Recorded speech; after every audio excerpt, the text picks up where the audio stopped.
صحت عافیت کے بارے میں دعا مانگی جاتی ہے، اللہ تعالیٰ سے سوال کیا جاتا ہے، تو یہ دعا کیسے قبول ہوگی؟ اس کے حوالے سے میں ایک نسخہ عرض کرتا ہوں۔ بہت عرصہ پہلے میں نے ایک کتاب میں پڑھا تھا کہ ایک آدمی تھا، اس کی دعائیں بڑی کثرت سے قبول ہوتی تھی۔ ٹھیک، جو دعا کرتا قبول ہو جاتی، جو دعا کرتا قبول ہو جاتی۔ تو اس سے کسی نے پوچھا کہ یار تم کو اتنے نیک آدمی بھی نہیں لگتے کہ تم کوئی ولی ہو، کوئی بڑی پہنچی ہوئی ہستی ہو، ایسا بھی نہیں ہے، لیکن پھر بھی تمہاری دعائیں اتنی کثرت سے قبول ہوتی ہیں، وجہ کیا ہے؟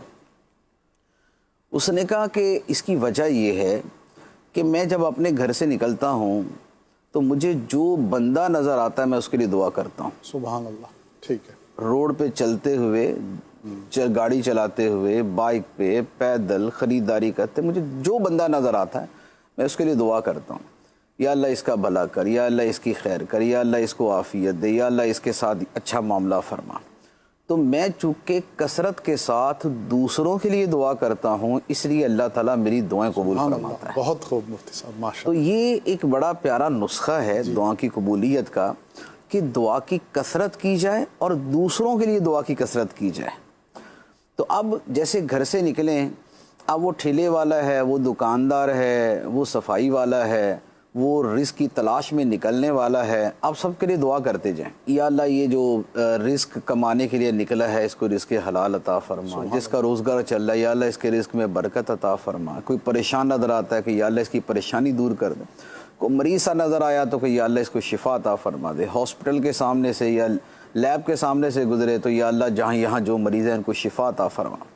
تو کثرت کے ساتھ جب دعا کرنا دوسروں کے لیے معمول بنا لیں تو اس کا نتیجہ یہ نکلتا ہے کہ بندے کی دعائیں قبول ہونا شروع ہو جاتی ہیں۔ اچھا، پھر اس کے بارے میں اس کے چند ایک اور فضائل ہیں اور اس کے اور فوائد ہیں، میں عرض کرتا ہوں۔ ایک حدیث مبارک ہے، مسلم شریف کی حدیث ہے، نبی پاک صلی اللہ تعالیٰ علیہ وسلم نے فرمایا کہ آدمی کی اپنے غیر موجود بھائی کے لیے دعا اللہ کی بارگاہ میں قبول ہوتی ہے۔ سبحان اللہ۔ کسی کے لیے دعا کریں جو وہاں موجود نہیں ہے تو یہ دعا اللہ کی بارگاہ میں قبول ہوتی۔ کیا مطلب ہوا کہ مثال کے طور پہ میں اپنے کمرے میں ہوں، آپ اپنے گھر میں ہیں، میں آپ کے لیے دعا کرتا ہوں، ٹھیک، تو یہ دعا آپ کے حق میں قبول ہوگی۔ سبحان اللہ۔ یہ دعا آپ کے حق میں قبول ہوگی کیونکہ میں نے آپ کی غیر موجودگی میں یہ دعا کی۔ اچھا، اب یہ تو آپ کے حق میں قبول ہوگی نا، تو میرا کیا بنا؟ جی، میں تو ویسے کا ویسے ہی رہ گیا۔ اب اس کے اوپر حدیث مبارک سنیے۔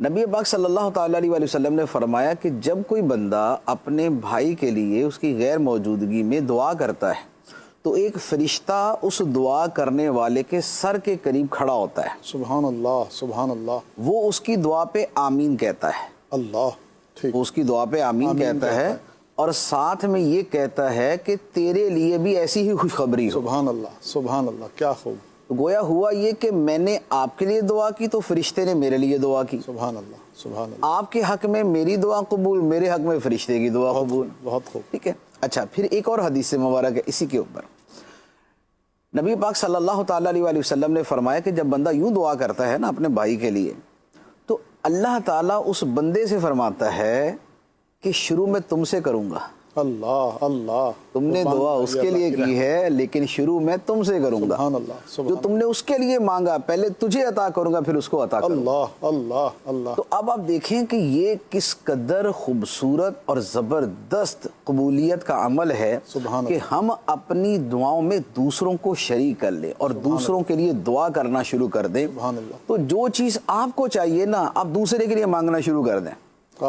فرشتہ کہے گا یا اللہ اس کو پہلے دے، سبحان اللہ، اور اللہ تعالیٰ فرمائے گا کہ آپ بندے شروع تجھ سے کروں گا۔ سبحان اللہ۔ تو یہ ایک دعا کا بڑا خوبصورت طریقہ ہے، اس کو اختیار کرنا چاہیے۔ اچھا، اس کی فضیلت ایک اور میں فضیلت عرض کرتا ہوں، حدیث مبارک ہے، فرمایا کہ جو بندہ مومنوں کے لیے مغفرت کی دعا کرتا ہے ٹھیک، اللہ تعالیٰ ہر مومن کے بدلے میں اس کو ایک نیکی عطا فرماتا ہے۔ سبحان اللہ، سبحان اللہ۔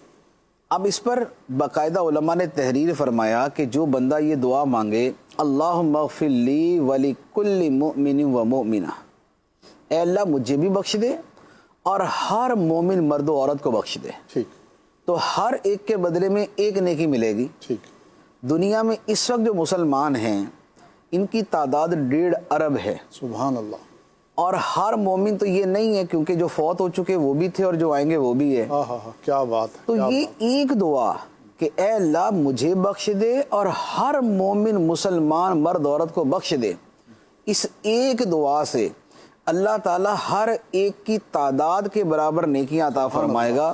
تو اربوں کی تعداد میں نیکیاں اس ایک جملے کے ذریعے بندے کو نصیب ہو جاتی ہیں. سبحان اللہ سبحان اللہ. تو یہ دعا، اب یہ دوسروں کے لیے دعا بھی ہے، اپنے لیے دعا بھی ہے، نیکیوں کے حصول کا ذریعہ بھی ہے.